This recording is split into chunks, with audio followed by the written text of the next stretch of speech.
Hold on, and welcome once again to the Schaefer Small Engine Shop and two-car garage. Are you having some trouble hearing me? Hang on just a minute.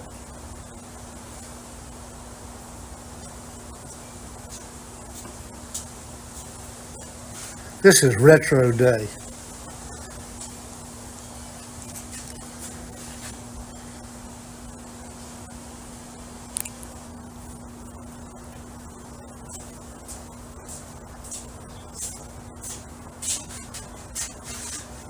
Okay, today is Throwback Thursday, and I'm dressed in my retro motorcycle racing outfit from 1970s, mid-70s, early 70s, into about 83 or 84 when broken collarbones finally forced me to retire from the bike racing business. But I can tell you, it's more fun than anything that I ever did in my life. Traveling from Waco, Texas to Plantersville, Alabama, all over Alabama, all over Mississippi, all over Louisiana, Arkansas, Texas, racing bikes. It's just more fun than you could ever imagine. But I lived through it, and when I got through, I could still play tennis. My collarbones all healed up.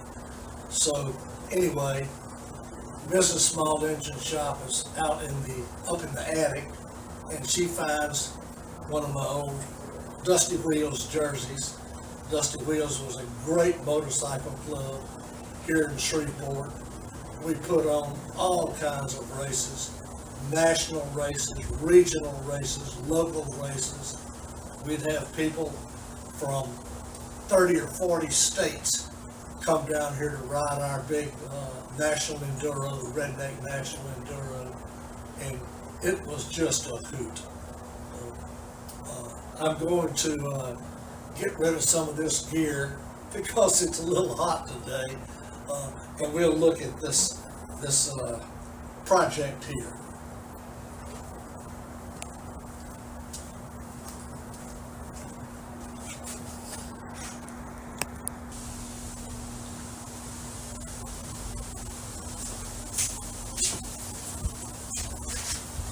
All right, we're semi-normal now. Thank goodness when I used to wear this, I had old shoulder pads and all kinds of padding, and now I just naturally completely fill it out. Today's project is this, what appears to be a standard generator. Big generator here, big horizontal shaft engine over here driving it. Engine size unknown. We think it's a 17.5 horse Briggs because the codes are not stamped up on the valve cover where they're supposed to be. But if you're observant, you'll notice that the stickers on this thing are in a vertical position. So that would lead you to believe what we have here is a generator unlike any that I have ever seen. This generator is a vertical generator. It has a vertical shaft Briggs engine. The generator sits down on the very bottom of it. Never seen one of these before. It says on it Generac, but Generac doesn't know anything about this. It's actually a Bilt 1925 model, and it has no serial number on it. Does have this model number stamped on it, but it is quite a contraption. Let me bring you in a little bit and I'll show you why it's over here.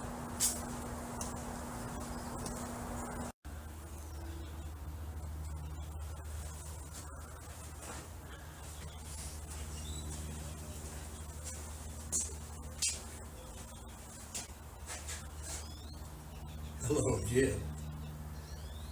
This is 10 days after I started making this video. 10 days of freezing weather, rain, and the Schaefer small engine shop is basically outdoors. And if the weather is too cold, the shop, the mechanic won't show up. And he hadn't shown up, but today it's back to 65 to 70 degrees. This is February the 25th, I think. And you can see this thing has changed somewhat since the end of the first part of this video. What a contraption. It was here because it wouldn't turn over. Logical, battery took a charge finally. Solenoid, very likely cause. So that's why I had it turned up, because Bilt, MTD, in their wisdom, put the solenoid way up underneath here, and you got no chance of working on it in that position. So that's why I had to flip it up on its end. And when I flipped it up, there's a fuse down there, and the fuse was blown. The 10 amp glass fuse blown. Could have been the problem. But I had a brand new solenoid in my hand, and as much trouble as this thing is to fool with, it got a brand new solenoid whether it needs it or not. So, with Mark's help next door, I was able to flip the thing upright and put it all back together, hit the start switch over here, and sure enough, it started to crank. Crank, crank, crank, crank, crank, crank. Would not fire. Crank, but no fire. So, I did what any logical person would do. Well, I'll show you what I did here.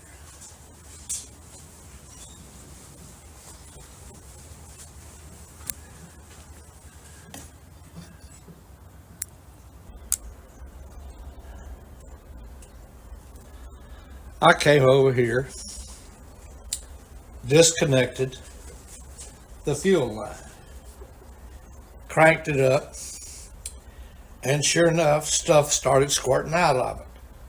Now, the fuel pump on this thing is hidden way back here, kind of behind the gas tank, which is, for all practical purposes, impossible to get off. It's got this bolt contraption here that holds it down, and all the electrical outlets are in the center of the gas tank, so it's got to be disconnected. So I wanted to check the fuel pump, maybe replace it if needed, but good luck getting to it. So anyway, it's squirting and it's working. However, what was coming out of it was not gasoline. It was straight water. Float bowl full of water. Yow. Now, you can't get the gas tank off to drain it, so I had to do other things. And I'll show you what I did and what the results are.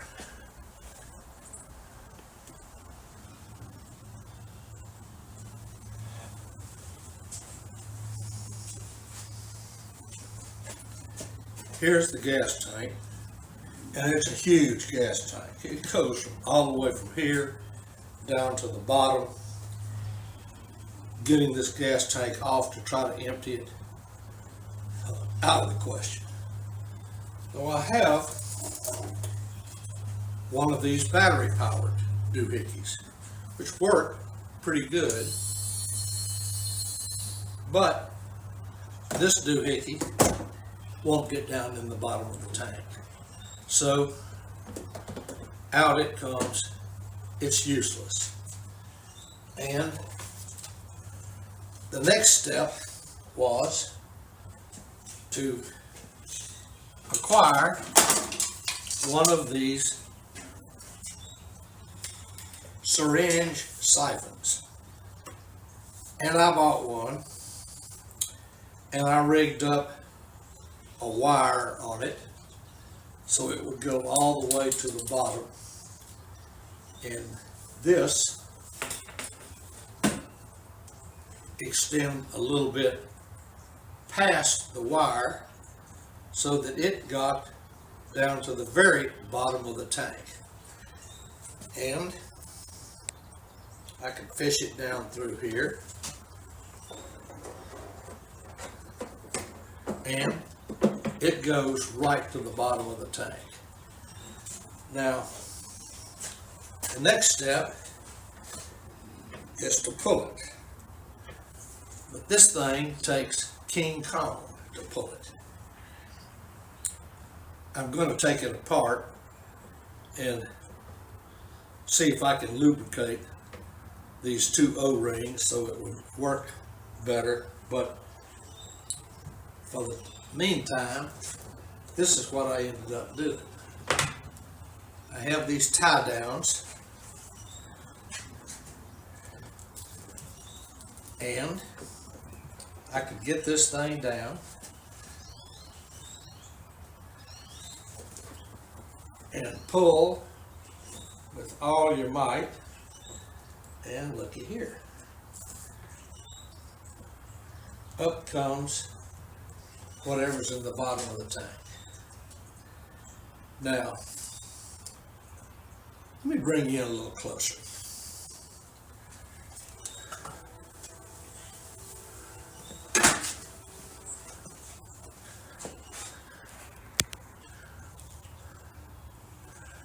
You can see the syringe is full of a nice light yellow gasoline. And that came off the very bottom of the tank. As we all know, water is heavier than gasoline.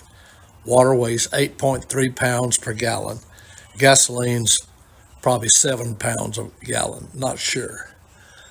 So, sucking from the bottom of the tank, it appears as though I got straight gas. But let me show you the prior efforts.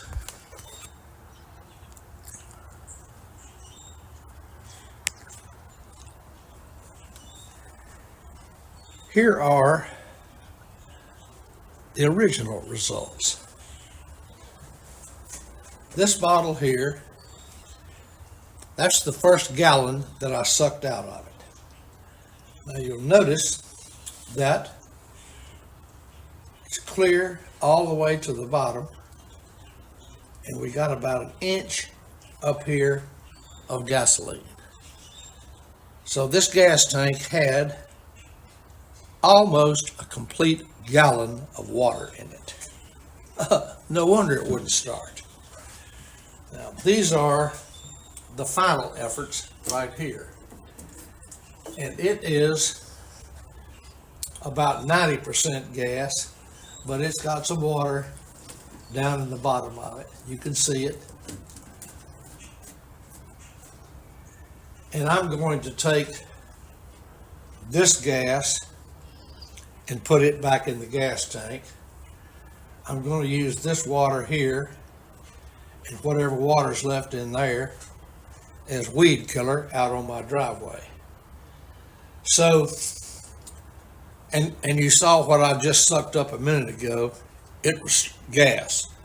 So apparently I've been able to get all of the water out of this gas tank. And I'm going to fill the gas tank up with what's left here, and straighten it up. That's why it's crooked sitting on my work stand, so I could get all the gas over on that side where I could suck it out, and I believe I've been successful. So let me stop you for a minute, and I'm going to straighten up, put the carburetor back together, hook up the gas line again, put some gas in the tank, and see if this monstrosity will fire. I'll be back. Okay, I got the gas in it, and the float bowl's put back on. The spark plug is out, so it will crank real easily for this little test here. So let's give her a spin and see what comes out.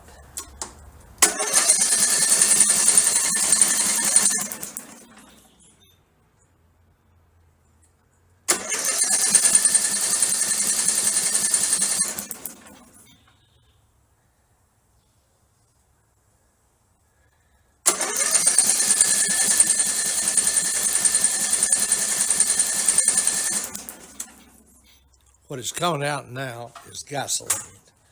So let me hook the line up and put the spark plug in it, and we will see if we've accomplished anything. I want this thing out of my garage.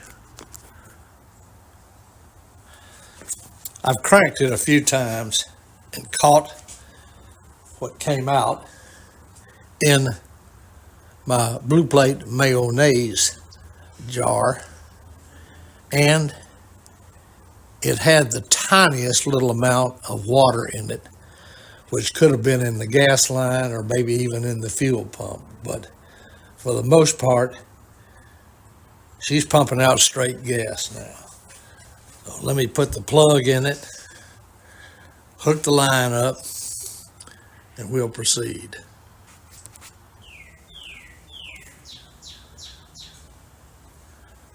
All right, plug's in, gas line's hooked up, float bowl's still empty, so it may take a little while if it's going to fire.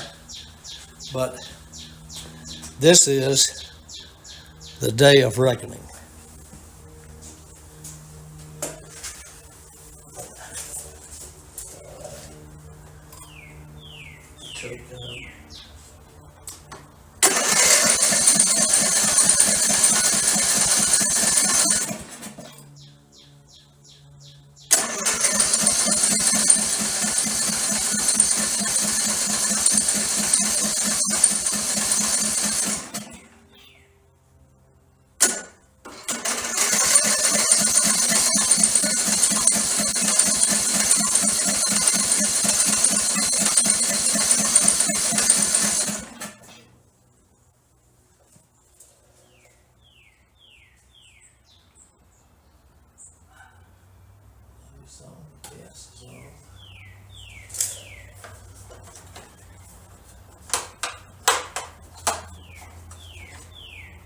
Let's give her a squirt of special sauce.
things that I want to do here before I call Sam.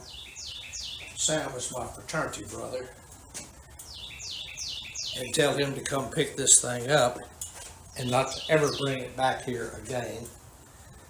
But I'm gonna see if it's putting out electricity. Let me turn you off. I may turn you back on. See where we got.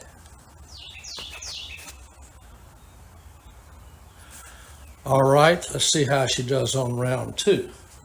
She wants to fire up.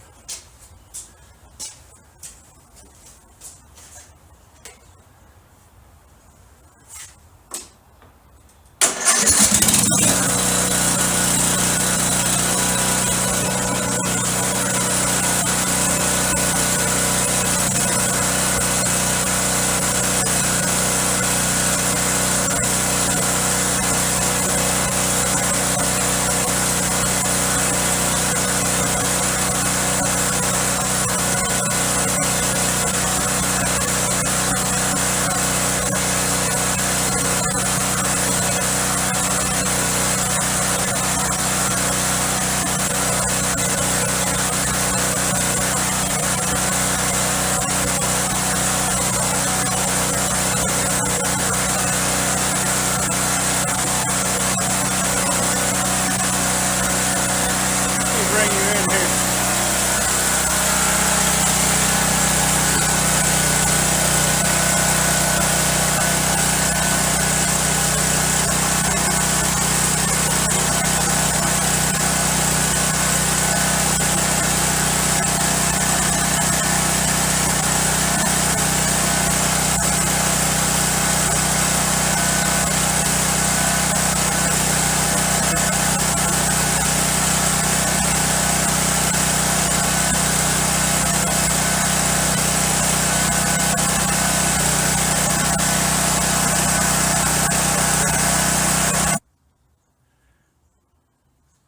The kilowatt showed 62 hertz, which is excellent when it's just running unloaded like it is now.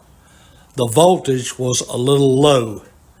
I would prefer it to have 121 volts, something like that, 122 volts maybe, and when it's unloaded. But I don't know whether this thing has got a AVR voltage regulator in it or not. I don't intend to find out, because it starts, it puts out power, and this monstrosity is going back to Brother Cooksey, and it has new tires, it runs, it starts, and Brother Cooksey better bring 2 gorillas over here with him to load this thing, because it is heavy. Thanks for watching. Hope this helps someone.